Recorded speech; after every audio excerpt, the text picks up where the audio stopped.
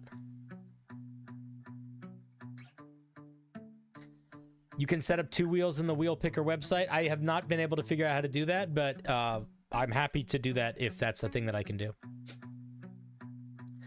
They can transform into half dragon, unleashing devastation upon enemies. Draco Knights employ tactics reminiscent of dragons. You don't need to say that, I don't think. The color of them influences their abilities and their playstyle, regardless their dragon type. All Dragon Knights possess unmatched power. Blah, blah, blah. Okay, make sure you're not repeating yourself too much and shorten your sentences, and that's fine flavor text, but shorten them a lot. Most of your sentences could be a lot shorter than they are. What is this? The music's going in an interesting direction. Too much. Too much. Calm down. We've been in a chill spot. Let's stay chill. Let's stay chill. Okay. A bunch of different dragon types. Let's see. At 3rd level, pick a dragon type. You also can speak and read and write draconic. Cool. 3rd level is a bonus action. You cause your body to transform into a half dragon.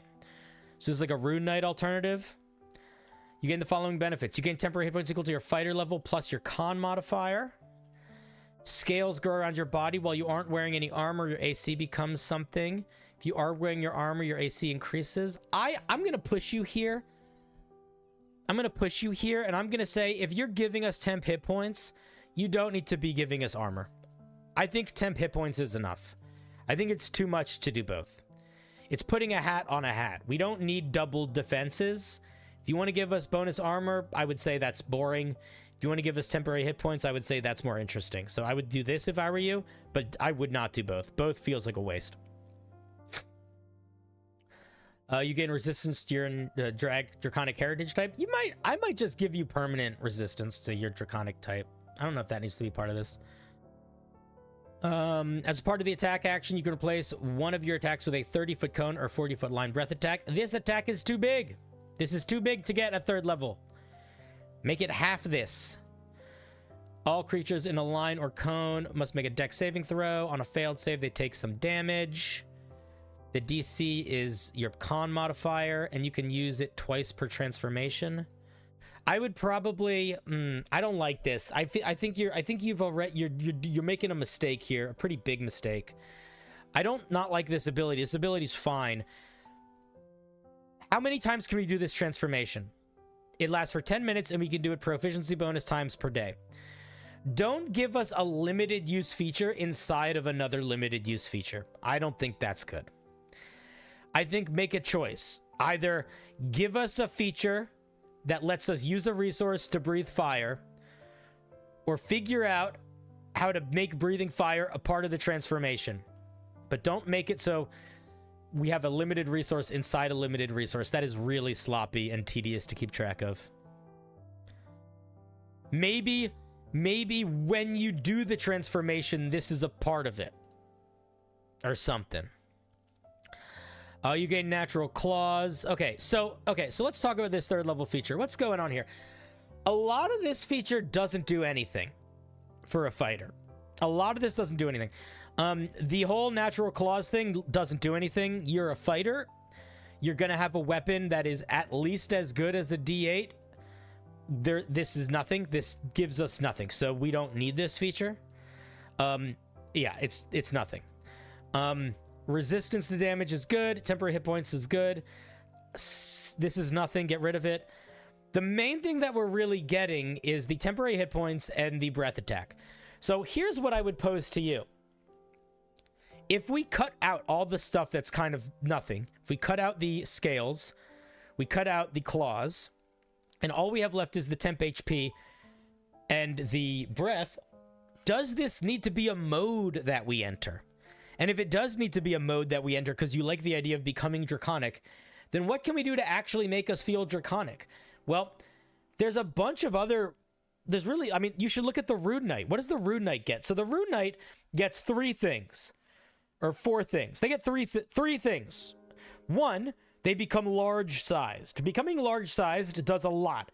It makes it so you can interact with grappling in a lot of different ways. It also makes it so you have a much larger area of influence, because instead of you only having 8 squares around you, you now have 10 squares around you, 12 squares. I don't know, it depends. Math, whatever.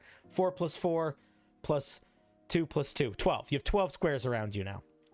So you have you add 1/3 to your area of influence, and then on top of that, once per turn, you deal more damage. And then on top of that, you have advantage on athletics checks. So all of those are very good. How exactly does size interact with grappling? Grappling, you automatically fail on grapples against creatures of certain sizes, larger or smaller than you. So, if we want to do a transformation, I think that we should not copy the Rune Knight exactly, but the Rune Knight is a great example of changes that last the duration of the transformation, but sell the feeling of the thing.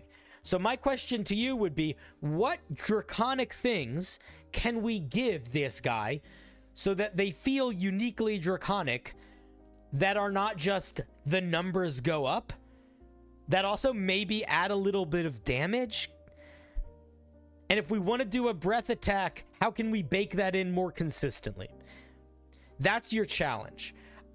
I'm not exactly sure what the move is there. Maybe it's to make this a really limited, make this really small radius, right? Maybe it's like much smaller area. Or maybe you sort of copy maybe you bake it into the attacks. Like, instead of you doing a breath attack, once per turn you can imbue your weapon with draconic might, and when you hit a creature with it, it erupts, and all creatures in a 5-foot radius take some amount of extra damage, you know, something like that. But we want this transformation to be not just consistent, we want every single aspect of it to be good and not waste space. So I would play around with rebuilding this transformation. And then separate from that, I think this thing could use something else. So if we want to use the Rune Knight as something to build off of, I think a really easy thing to do is the Rune Knights get a giant transformation and they get their special runes. What if you got a draconic transformation, and instead of the breath attack being tied to the draconic transformation, it was sort of just like a separate thing? So what if you could use your draconic transformation proficiency bonus times per day, and then separate from that, once per short rest, you could use a breath attack or something like that. And it was just a separate resource. I think that could also work. By separating that out more, you also give yourself a little bit more leeway to make that breath attack a bigger area. Let's look at 7th level. I'm not even sure what things I would give it to make it feel more draconic. Like, I feel like temporary hit points is fine, but I think you gotta figure that out for yourself. Because the other argument that I would make is that I think that you could actually very easily reflavor a Rune Knight to be a draconic knight, like stupidly easily. Like, if you just take out every giant word and put in the word dragon, it just works. But you don't have to do that or listen to me. But yeah, you don't want to give a basic claw attack to somebody that is not using unarmed. Like, their weapons are going to be better than this. Okay, I don't need to repeat myself. Go back and listen to it if you care. 7th level. At 7th level, you get proficiency in perception. If you aren't already proficient, you get expertise. In addition, you gain blind sight out to 10 feet. Getting proficiency or expertise in perception is fine. I would not give us blind sight out to 10 feet purely because, again, we don't want to ignore the core fighter. And the fighter has a fighting style called blind fighting. Don't give us something that we can just pick as a fighting style. You know? It's baked into the core class. We don't need to give it here. If they want to represent their fighter as having draconic blind sight, they can do it that way. If anything, I would say you could play around with it a little bit and you could push harder. So what if maybe they don't get blind sight here? What if they can cast see invisibility on themselves once per day? Or locate creature or locate object or something, you know, to sort of tie into that aspect of dragons. I don't know.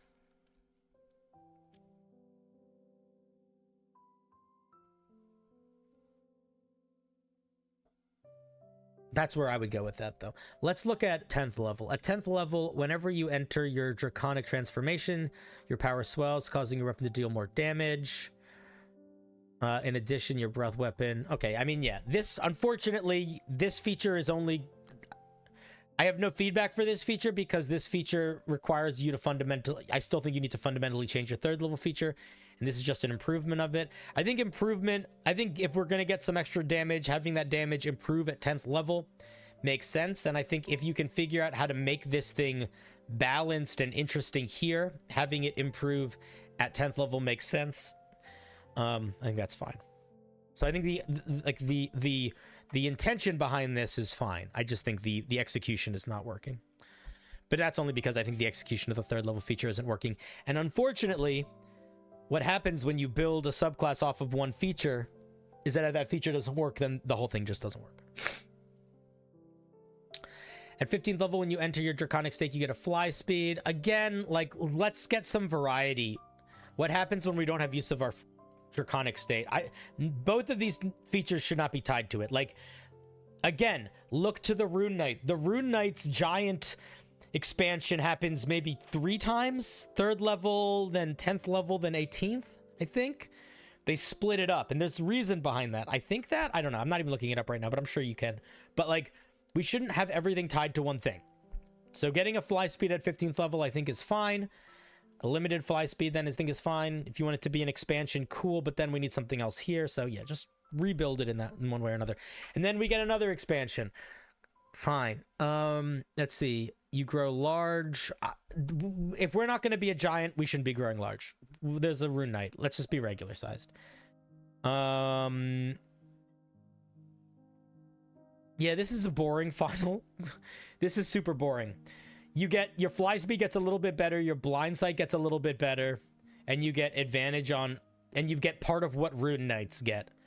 This is a pretty boring final transformation. If I were you, I would probably make the final transformation mostly be around giving me actually giving me a real breath attack, or if you do still want to tie the breath attack to like, maybe what I would do for the final transformation would be, that's where I give you a fly speed, and in addition, it automatically recharges one of your breath attacks, and that one time, and when you use your breath attack during the final transformation, it doubles the radius of it. That could be kind of fun. So maybe the breath attack becomes a 60-foot cone and a 100-foot line or something when you're in your final form. You know, but make it feel big and cool. It's your final form. Don't make it basically just a little bit of Rune Knight and some boring numbers go up a little bit. Yeah, I mean, I love the idea of a guy turning into a dragon. I think, for better or worse, this needs a lot of work. I think the concept is really interesting, but I think that a lot of the features kind of fall flat. And I think, unfortunately, that's largely because a lot of the features are built around the 3rd level feature, and the 3rd level feature is both bloated and falls flat. So I think you got to tweak that a little bit, my guy. All right, those be my thoughts. Who sent that one in? Who was that? That was Carito the DM. Thank you for sharing.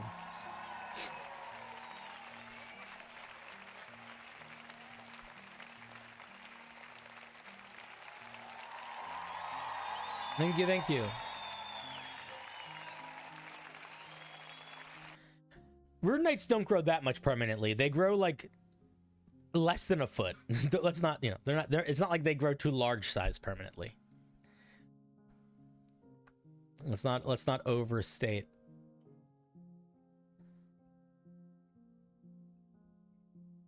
See any new member forms? Nope.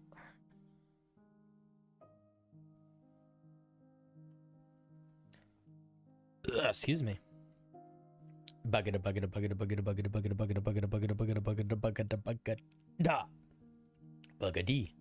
Bugadoo. Next up is Dice. What you got for us today, Dice? Let's see. You're trying to capture a specific feeling in a piece of homebrew. Right now it's a spell. I like how it works and feels in isolation, but it is a lot like Hideous Laughter and Hold Person. I'd like advice on making it feel more unique if necessary. I'm not totally set on it being a spell. All right, let's take a look.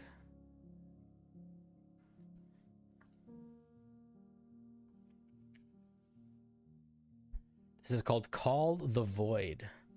Huh, weird picture choice.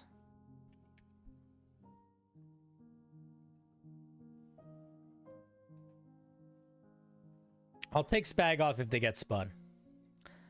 Ooh, that's a fun way of saying that. Okay, right now it's a spell, 1 action, level 2, 1 minute concentration. Choose a creature you can see within range that is adjacent to a cliff or ledge. The target must make a wisdom saving throw. On a failure, the target's speed becomes 0 and is incapacitated as it stares off the edge. The end of each of its turns, the target can make another wisdom saving throw. On a success, the spell ends. If the target ever fails by 5 or more, it immediately leaps off the edge. If the target is ever moved more than 10 feet from the ledge, the spell ends immediately. Why is this a spell? Okay, let's break it down. This shouldn't be a spell, and I'll say why this shouldn't be a spell. I'm gonna say I have a couple thoughts here. Well, first of all, I'm gonna say something that you might not have thought about, and I think it's fine, but I do think it's worth thinking about. This is a spell that makes someone kill themselves. I think that is gonna trigger a lot of I don't think that's good. Like like you can do the effects of this spell with the spell Dominate Person, but we don't have a spell called Hurt Yourself, and we shouldn't. So if I were you, I would say fundamentally I think that the issue of a spell that makes somebody self-harm is bad. I don't think that's good. Maybe if you can do it in a more magical way, but in the same way that I really don't think we should be doing, like in the same way that it's really not okay to do magic that has anything to do with like sexual assault, I don't think it's okay to do magic that has to do with self-harm. It's too close to real life trauma. Like here's the thing. Dungeons and Dragons is a game where we have to be responsible with our toys. And the more responsible with our toys we can be, the more variety we can put into those toys. So here's an example that I like to use. The only reason why it is okay for any of us to use enchantment magic in our games, for us to even have enchantment magic as a part of the game, is because we kind of agree that we're not gonna use it to make everybody get super fucking creepy. Right? I mean, maybe that's me being a crazy person, but like, as soon as you start getting creepy with enchantment magic, you shouldn't be able to use enchantment magic in your game world. And by that same logic, I sort of would be like, I can't imagine a situation where I would be really comfortable with a group having mind control magic self-harm. And I think somebody deciding to leap to their death is just way too similar to real life self-harm for me to ever think it should be good in a spell. That's the moral reason why I don't think this is a good idea. Or at least the concept. That's like the moral reason. The non-moral reason is this is such a specific scenario. How often, like, how many, like, what is this doing? Like, assuming, like, is the goal, because it sounds like what this spell does is, if you are next to a thing, if you are next to a ledge, this makes it so you can't move. But, like, there's already spells that do that. And it seems like, well, maybe what this spell does is knocks you off a bridge. There's already features that do that. Like, if I want to knock someone off a bridge, I can use telekinesis. I can use any number of pushing spells. I can use this Warlock's Invocations. I can use Gust of Wind. There's a million different spells. Not a million, but there's probably 10 to 15 spells that already exist in the game that have the ability to push a creature 5 feet that is trying not to fall or standing next to a ledge. And I also already have a lot of spells that make creatures waste their action. So I don't think this is weird feedback, but I don't think this needs to exist basically at all, is kind of my feedback here. I don't think this needs to exist at all. I think that it's a weird bummer spell, and I think that it's so niche that everything it does is covered by other spells, and by specifically pulling them together, it creates a very uncomfortable situation that is kind of red flaggy, is what I would say. So yeah, I don't know, man. You said you're not sure this needs to be a spell. You said, I'm not sure if this totally needs to be. And I agree. This doesn't feel like it needs to be anything. This, I would say, this can feel like a thing that you do in your game from a flavor perspective if you're trying to be really edgy.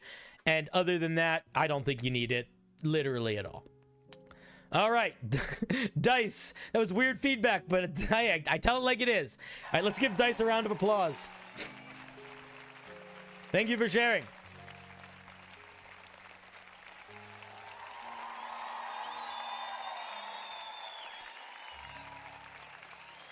Blackwater, you're too kind.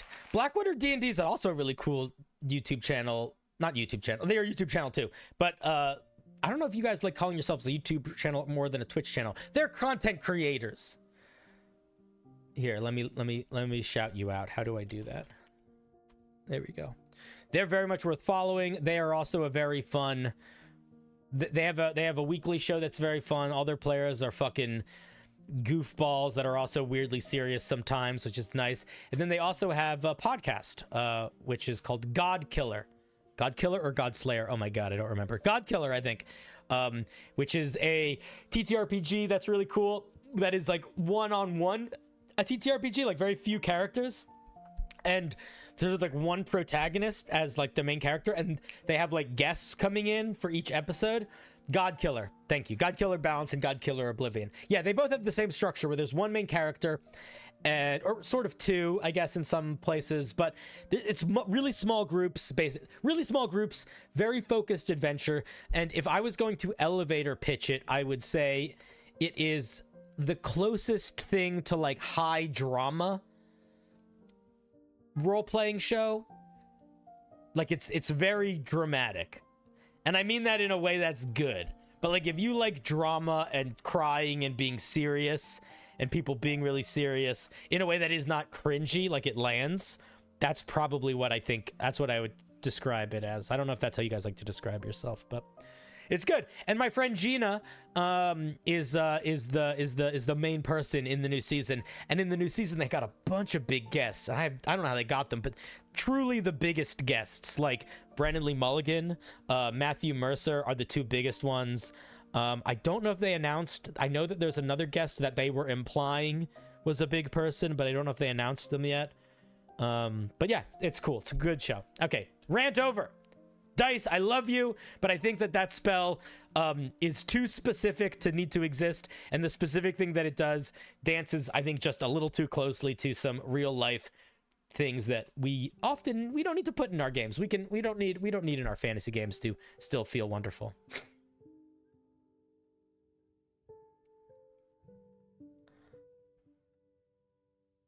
Oh yeah, wasn't wait, they were on the first season too, weren't they? What? I don't know. I'm mixing up the seasons now. Okay. Anyway. Did I give you a round of applause? I don't remember. Round of applause. Little round of applause again.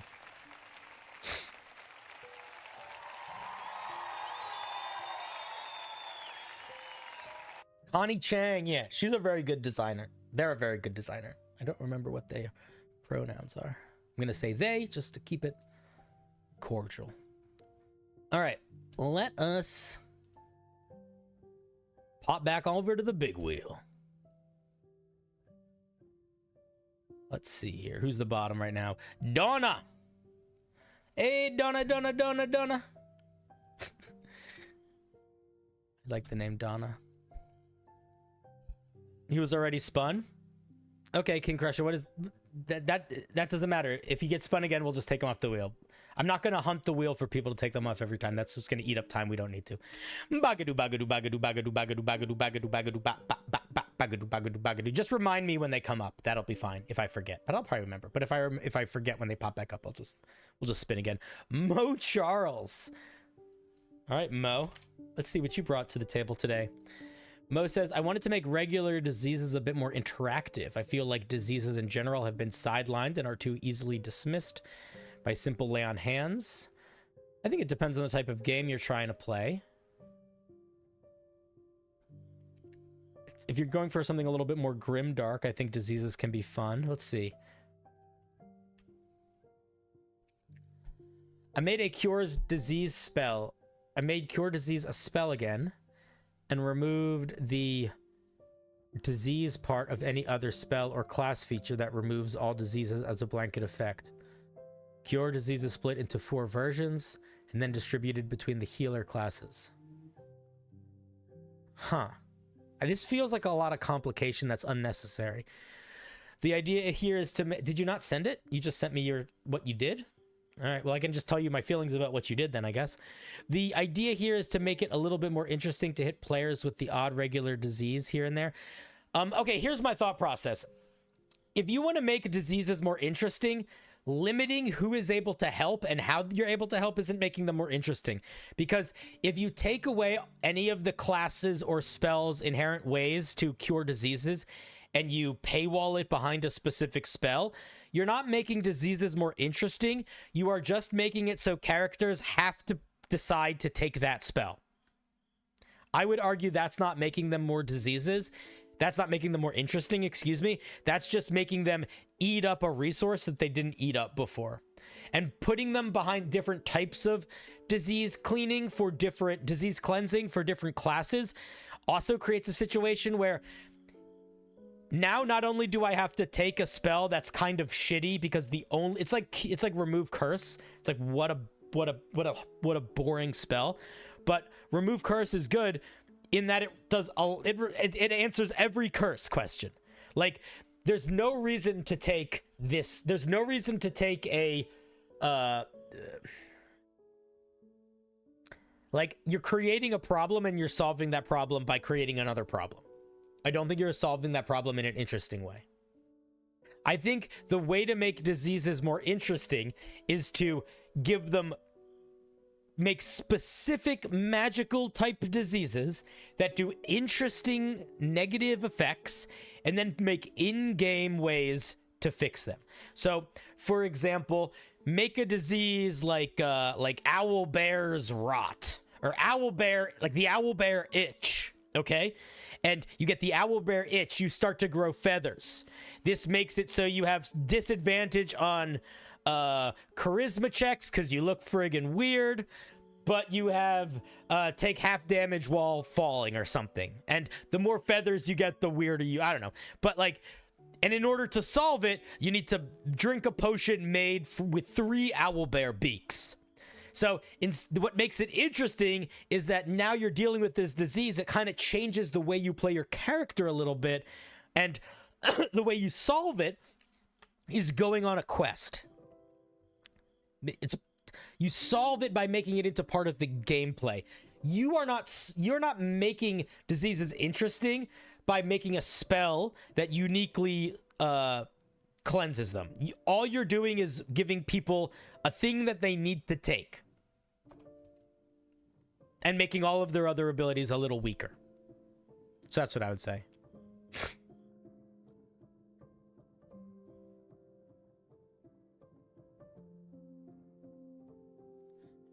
Well, they took away, that's what they said, that they took away all of the cure disease elements of any feature because they wanted this spell to have a place, but it doesn't do anything more interesting than any of these features.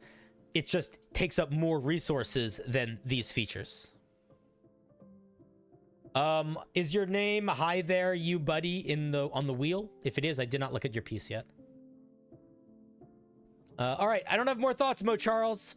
I think that the idea of making diseases more interesting is a great idea, but I think the solution is not in giving another resource that you need to manage. I think the solution, or another spell that solves the problem, replacing old abilities that solve the problem. I think the solution is making the diseases more interesting themselves.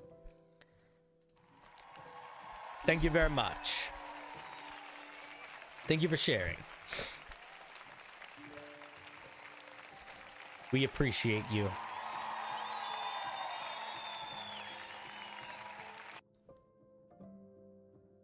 Alrighty.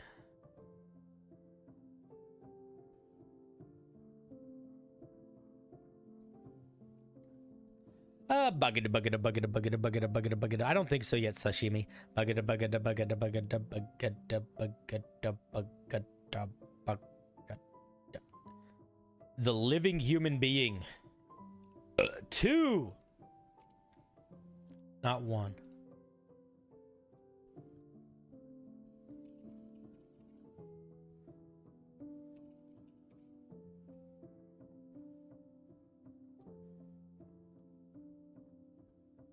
Sashimi, if you're going to start whining in the chat about not getting rolled, I'm going to time you out. If you want to participate in the game, you are deciding to participate in the randomness. If you're going to be a bummer, you're going to fade away from my show. You said, have I been rolled? Then I answered your question. Then you said, have I ever been rolled? Guys, chill. You're fine. Okay, the living human being said they wanted to make a monster similar to a creature in a webcomic I read. Okay, if I don't know what the webcomic is you're referencing, then you might as well just say I'm making a monster based on an idea. that doesn't mean anything to me. You know? You gotta give us a reference, my guy. That's funny.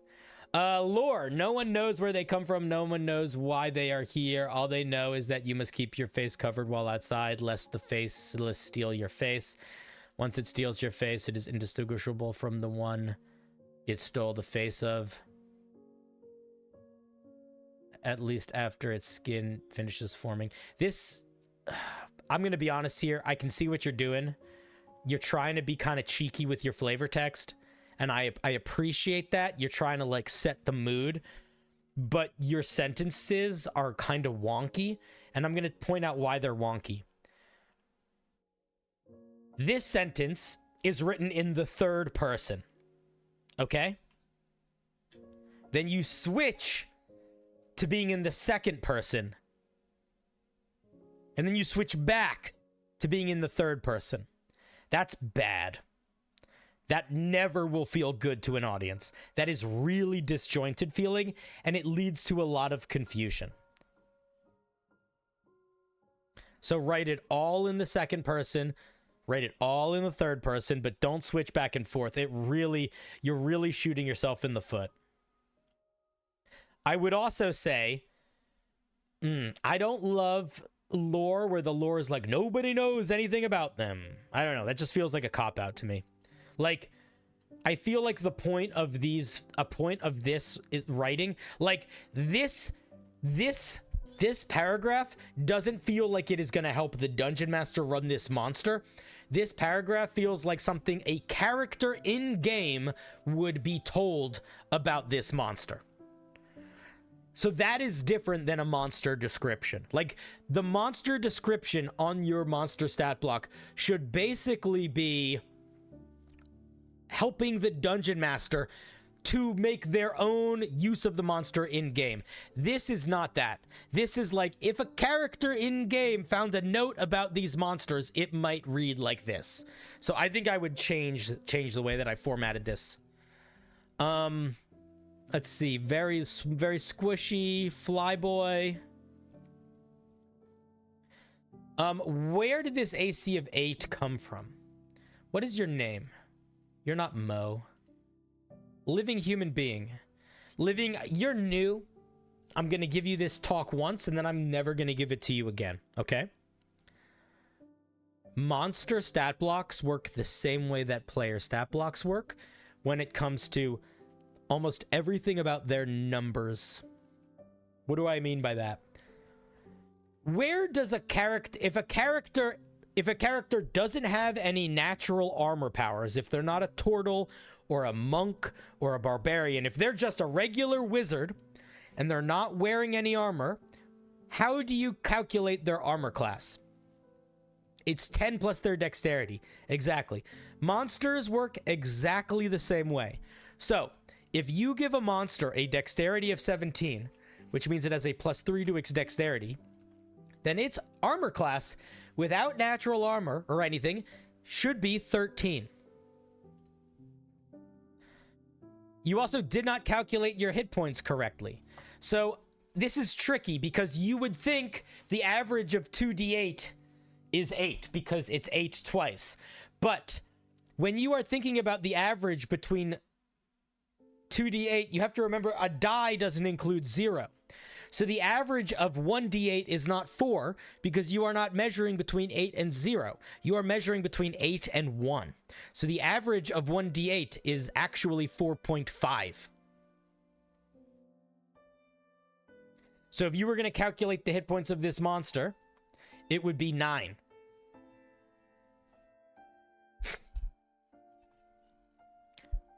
Because it would be 4.5 times 2. So I'm not going to have the conversation with you about numbers ever again. But what I am going to say is I need to see you actively attempting to do numbers correctly from now on if you want to send me any more monsters. Because if you don't, I'm going to feel like you are just sort of sending me shit and not actually trying to grow as a writer. So either decide to make this change and take these notes. Make mistakes if you do, of course, obviously we all do. But if I don't feel like you're actually trying to make that change and you don't want to make that change, don't send me any more monsters. Same thing is true for attacks and actions and stuff. All right. It's vulnerable to fire. It's resistant to acid and lightning. It has blood. It's immune to a bunch of damage. Why is it immune to so many damage types? This thing is maybe, this feels like too many damage types. Also, if it's going to have bludgeoning, piercing, and slashing, you put the 3 of them together. You don't put it all in alphabetical order. I think these are just way too many damage immunities for a CR1 monster. I would make them, you know, you could give it resistances. This just feels like way too many. It's incorporeal. It doesn't need to eat, drink, or sleep. It also takes 1 acid damage when exposed to water. How does that work mechanically? When does it take the damage? How long does it take the damage? If it stays in water, does it continue to take that damage? There's a bunch of different monsters in D&D that take damage over time if something like that happens. Look at how they're written. The one of the elementals does. I don't remember which one, but go look up how they're written and copy that. It does not need to, let's see, it regains 3 hit points per turn unless it, okay. Oh my god. All right. Living human. I'm going to say this to you once, and then I'm also never going to say this to you again. We're going through a crash course of all the Homebrew 101 with you. Do you know the difference between a turn and a round? A round of combat is, I have my turn, the monster has their turn, my teammate has my turn. That's the full round. And then it comes back to the end, my turn again. That's a round. That round consisted of 3 turns.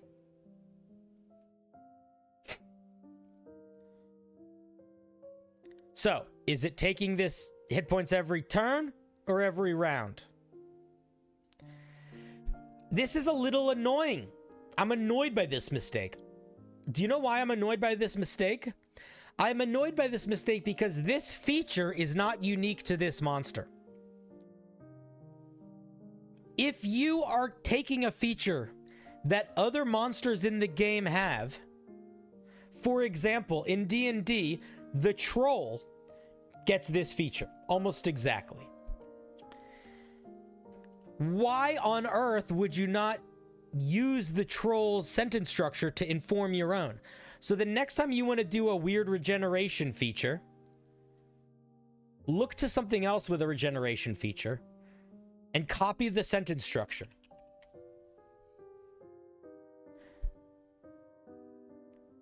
Otherwise, it's like you're wasting genuinely everyone's time. So look at how it works. Regeneration. It regains 10 hit points at the start of its turn. So immediately this tells us, oh, we need to know when we gain those hit points. So per turn means nothing. Is it at the start? Is it at the end? When is it? Then that's the end of that sentence. And then it starts a new sentence. If it takes acid or fire damage, this trait doesn't function until the start of the troll's next turn. Write that out. It takes like maybe 2 minutes of work to turn this into a half-baked idea. To turn this from a half-baked idea into something of quality. Take that 2 minutes to make it something of quality. Also, it shouldn't have this ability. Why does it have this ability? This feels like it's random. If it's reduced to 0 hit points by acid, it will return to 1 hit point after 1d4 minutes. If it's reduced to hit points by fire... What? So... Oh my god, am I reading this right? Okay, so I think the way this monster works is that the only way to turn off its regeneration is acid or fire, but if you kill it with acid or fire, it returns to life 1 round later. Or 1d4 minutes later. That is so fucking overcomplicated. Holy shit. If it's reduced by... Oh, I see. Fire kills it and acid brings it back. Why? Why would you make one of the damage types... Why would you make one of the damage types to do bring it back? That doesn't make any... Like, that's so complicated. Holy shit. Oh my... This shouldn't be this complicated, man. It's genuinely tedious in a way that I don't think will be fun.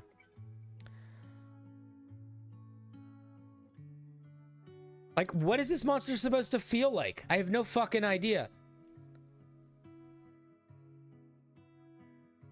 Upon successfully stealing a face... Hey. Why are you telling us what happens when it steals a face before we know how it steals a face? So, when you're learning how to drive a car, when someone's teaching you how to drive a car, is the first thing they tell you that you should use your turn signal when you change lanes on the highway? Or do they have to explain a couple other things first? Think about it like this, like order of operation. If we don't know what a feature is yet, don't start explaining to us how we incorporate that feature into other things. Upon successfully stealing a face, the creature becomes sentient over the course of... Okay, so I think maybe we're not going to read any more of this monster because I think that there's more important feedback to give here. How is this going to be fun in game? How is this ever going to come up in game? So after this monster steals somebody's face, it does something in a month, in 1 to 4 months. Do you know some whole campaigns take place over a week? So remember, when you're building your monsters, you want to build your monsters for encounters. You can build them for campaigns too, but their main features should also... They should have at least a little bit that feels unique in the encounter.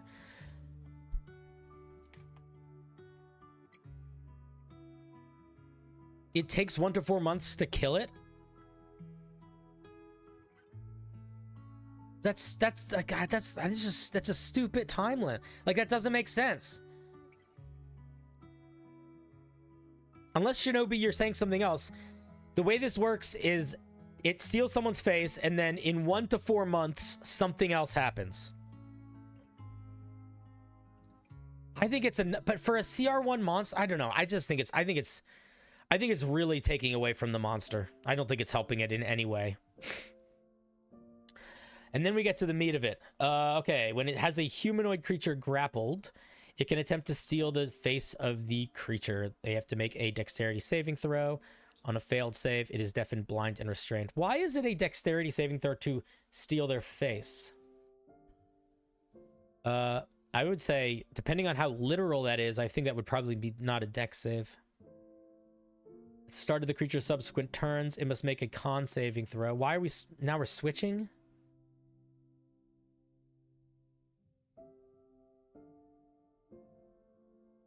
This is so overcomplicated, my guy. This is so overcomplicated.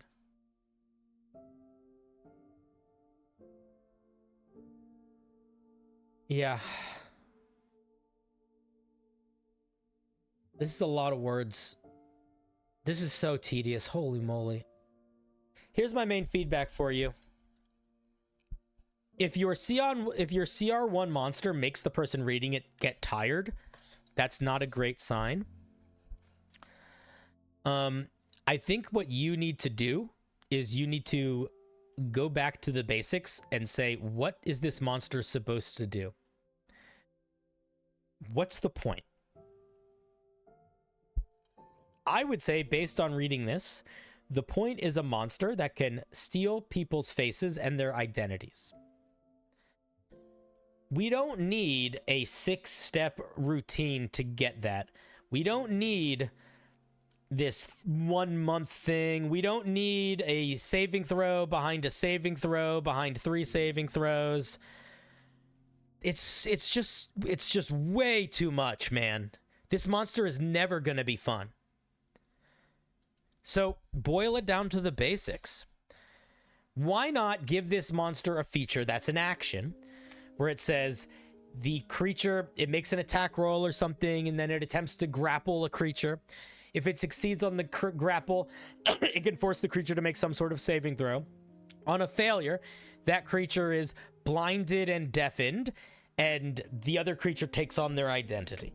And they maintain that way for some amount of time, or it can be removed or turned back with remove curse or greater restoration or lesser restoration or something like that. Like, there's so many features that do stuff similar to that, but like, that's what I would like you have to make this actionable in a way that isn't tedious. And I also think the permanency of it is genuinely not fun. Like, legitimately, you sort of are putting yourself in this situation where it takes a ridiculous amount of time for this monster to do literally anything, because this is the only action it can take. And then once this monster does something, the thing it does is ruin a character. So I just don't think it would be fun. So yeah, maybe take a look at the Mind Flayer to how to do the step process of the attack that's a grapple and then the special attack that you can only do on a grappled target, because that might be a better vibe to make this thing feel more face stealery mechanically in a way that works.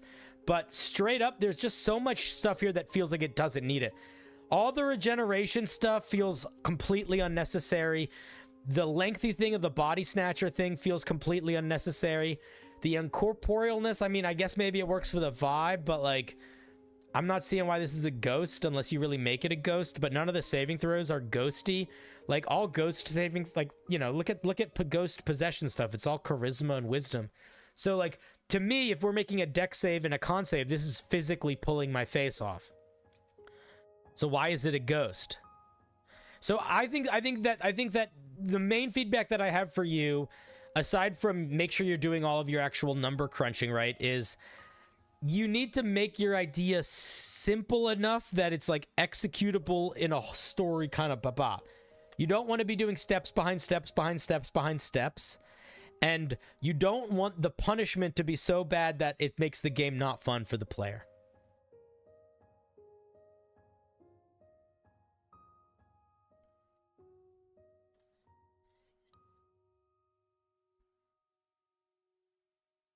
Those are my main thoughts. And aside from that, just like clean up your language and your sentence structure. And yeah, like this kind of stuff doesn't fly. I mean, you could do regeneration features, but don't make them this tedious. And if you're gonna copy other regeneration features, get the wording right. It's easy. It's there for you, you know?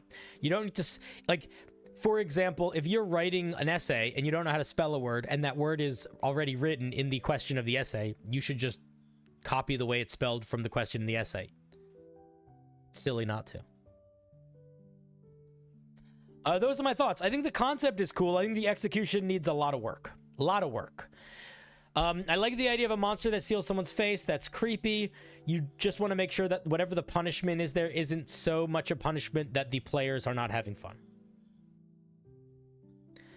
All right. I don't really have more thoughts. The Living Human, thank you for sharing.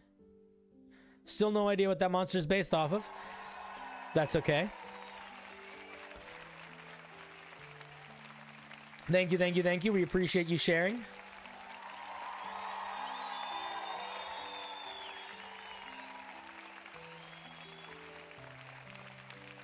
I think it could be a really cool low-level creature. You just gotta, the thing that you have to do is you just have to do all of the actual work now. You have to make it go from an idea to a clearly expressed idea, and then you have to figure out how to make that idea expressed succinctly in mechanical ways. Now it is time to do the work.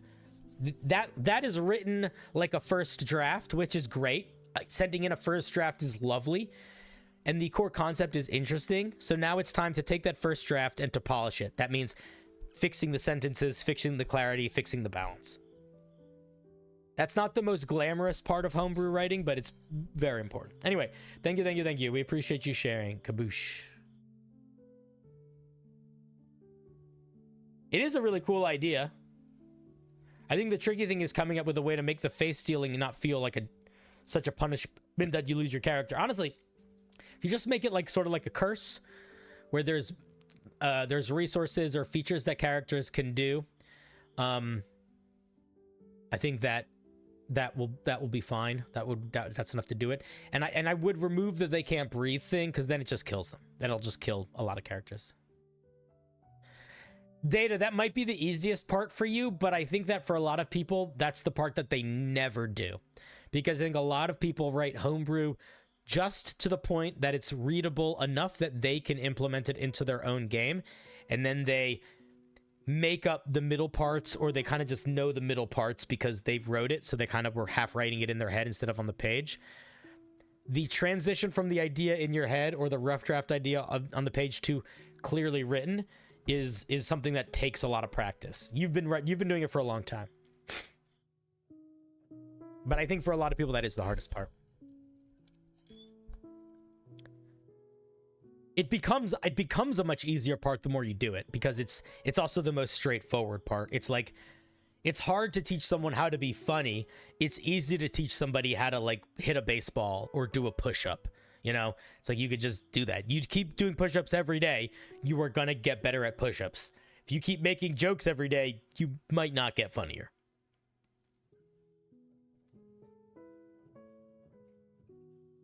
You could make the face into a totem when it was stolen. That's not a bad idea. That's a very cool idea.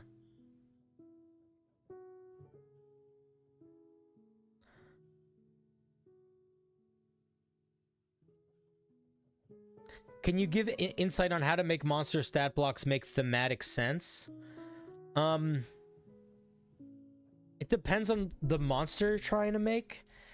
I guess the most important thing when you're making a monster stat block, aside from getting all the numbers right, is the monster only exists to accomplish the goal of basically an encounter for the players.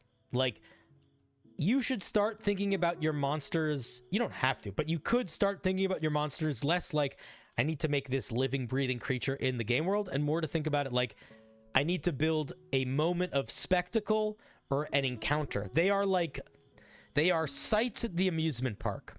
So if the theme of your monster, let's say you're doing like a shadowy, gloomy, spooky monster, you could give it 30 different abilities that all do different things and are really complicated, or you could just give it an aura of darkness. And it's just always, wherever it goes, light is snuffed out around it. That's pretty cool. Doesn't necessarily need to be more than that, depending on what else you want the monster to do. Like, what is the story of the monster? And whatever the story of that monster is, you should build its features around that. The purple worm is a fantastic monster.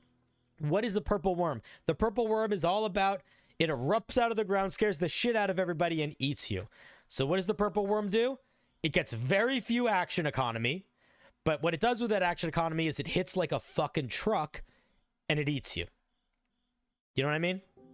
Or like the mind flare. What does the mind flare do? Mind flares are these powerful psionic creatures. They put tadpoles in you to turn you into other mind flares. They eat your brain to learn things. They have crazy psionic powers, or do they? Because what does a mind flayer actually get when you look at it on the page? They get access to a very small handful of spells. They get the ability to shoot a cone that does two things. It stuns and does psychic damage. And then they get the ability to do a super attack against creatures that they have stunned or grappled, to represent the brain eating. But so much of the flavor of the mind flayer isn't on the page there, because the only parts that are on the page are the most iconic. It's the psionic mind blast, the brain eating, and a little bit of psychic shenanigans. So that's what I mean. Like, you distill your monster. You can give a monster 30 different features. That's fine. But the more features that you give it, the more sort of muddled, the more easy it is to make it muddled. And if you over muddle it, you can sort of lose the story of the monster in the Dungeon Master's interpretation of its design. A good example of a fairly nuanced monster that I think is also fairly simple, though, is like the Orthon. The Orthon is a monster that has one of its attacks can do like 8 different things. But the whole point of it is that it's like a gadget monster. So sure, it's got like a lot going on, but it's really just one thing that just does 8 different things, because that's the whole point of the monster, is that he's like a tactician. Flareware! What you got for us today, Flare?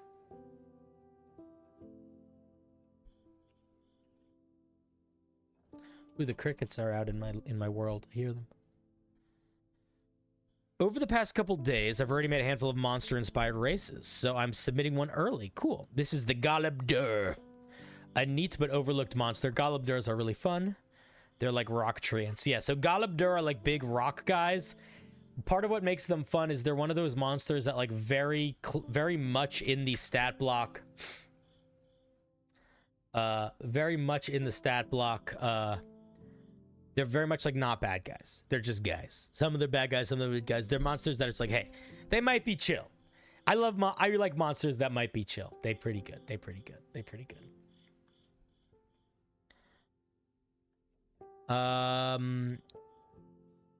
Flavor text looks fine. I don't know if you pulled this right from the monster manual, but if you wanted to, you could also probably just do that. You're an elemental, you're medium, you have a walk speed of 25 feet, you have dark vision regular, basic stone skin. I would go in a different, I'll be honest, well, let's see what else we get. But these guys might be worthwhile to give them a different type of armor. Just because they're rock dudes. Like, I might go in the direction of Turtles, where they just have a set AC and they can't wear armor. Or I might go like Luxodon and have their armor based on their constitution. I feel like basing their armor off their dex is weird. Okay, you advantage on stealth checks that rely on sight while in rocky terrain. I would say while you have advantage on stealth checks while you remain motionless in rocky terrain or something like that. In fact, I would actually go in the opposite direction here. I would not give you advantage on stealth. I would make it so creatures have disadvantage on perception or investigation checks to spot you while amongst rocky terrain. So it's not necessarily that you are good at hiding, it's that you sort of naturally camouflage so that others have a harder time seeing you. Oh, Link? Yeah, I got you. Here's the link. Zelda. That's a good joke. You can cast Mold Earth. Fine.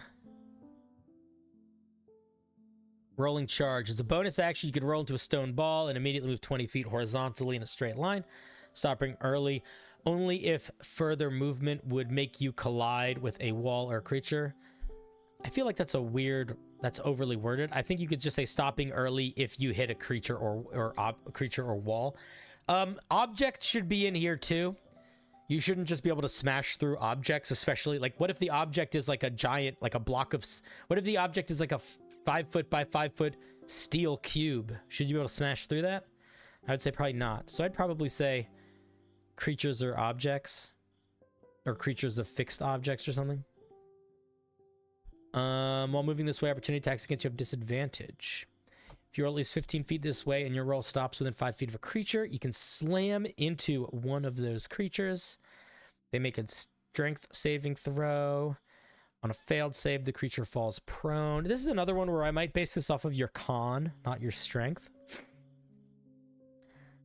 You can use this a number of times equal to your proficiency bonus. So proficiency bonus times per day, you can get a slightly shorter version of a bonus action dash, but with the benefit of no opportunity attacks, or disadvantage on opportunity attacks, and potentially knocking a creature prone. I think it's interesting. I want to say 2 things.